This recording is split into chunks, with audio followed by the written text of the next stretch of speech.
Hindenburg Adani विवाद मामले में अब एक अमेरिकी hedge fund kingdom Capital management का नाम सामने निकल कर आया है। हिंडनबर्ग ने इसी हेज फंड के जरिए अडानी ग्रुप के शेयरों को शॉर्ट किया था। हिंडनबर्ग रिसर्च ने भी एक बयान में इस बात की पुष्टि की थी कि उसने एक इन्वेस्टर पार्टनर के साथ साझेदारी करके एक ऑफशोर फंड स्ट्रक्चर के जरिए अडानी ग्रुप की कंपनियों के शेयरों को शॉर्ट किया था। ये इन्वेस्टर पार्टनर कोई और नहीं बल्कि किंगडम कैपिटल थी। हिंडनबर्ग रिसर्च ने जनवरी 2023 में अडानी ग्रुप को लेकर एक रिपोर्ट जारी की थी। इस रिपोर्ट में अडानी ग्रुप की कंपनियों पर स्टॉक में हेरफेर और अकाउंटिंग फ्रॉड में शामिल होने का आरोप लगाया गया था। इस रिपोर्ट के बाद अडानी ग्रुप के शेयरों में भारी गिरावट आई थी। आइए इस गिरावट में अहम भूमिका निभाने वाली अमेरिकी हेज फंड किंगडम कैपिटल और इसके फाउंडर मार्क किंगडन के बारे में जानते हैं। ये एक अमेरिकी इन्वेस्ट मैनेजमेंट कंपनी है जिसकी स्थापना hedge fund manager mark Kingdon ने की है। ये कंपनी HNI और इंस्टीट्यूशनल ग्राहकों को ग्रोथ और वैल्यू स्टॉक्स में निवेश से जुड़ी सेवाएं देती है। इसे करेंसी, फ्यूचर और ऑप्शंस में शानदार रिटर्न के लिए लॉन्ग और शॉर्ट इक्विटी स्ट्रेटेजी के लिए भी जाना जाता है। कंपनी के पास फिलहाल विदेशी क्लाइंट है और मार्च तिमाही तक इसका asset under management 82.35 crore dollar था। अपनी हालिया फाइलिंग में कंपनी ने 91.57 करोड़ डॉलर की सिक्योरिटीज मैनेजमेंट करने की जानकारी दी थी। किंगडम कैपिटल मैनेजमेंट के टॉप होल्डिंग में the financial select sector, SPDR fund, Tenet Health Care Corporation, FTAI aviation, API group corporation और प्रैक्सिस प्रिसीजन मेडिसिन शामिल हैं। मार्क किंगडन एक अनुभवी हेज फंड मैनेजर है। किंगडन ने कोलंबिया कॉलेज से ग्रेजुएशन के बाद 1973 में अपना कैरियर शुरू किया था। 1975 में सेंचुरी कैपिटल एसोसिएटेड के साथ जुड़ने से पहले उन्होंने पेंशन फंड एडमिनिस्ट्रेटर के रूप में शुरुआत की। उन्होंने 1983 में $20 लाख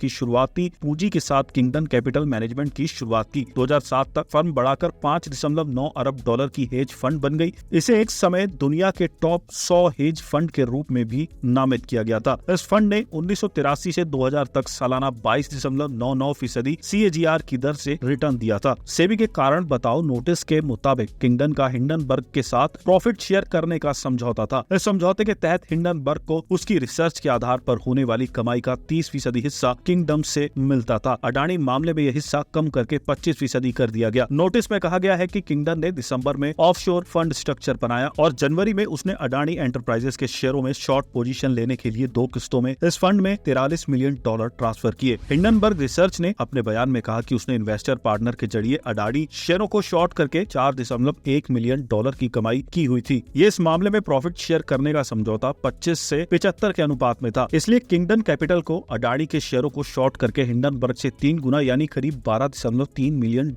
की कमाई हुई।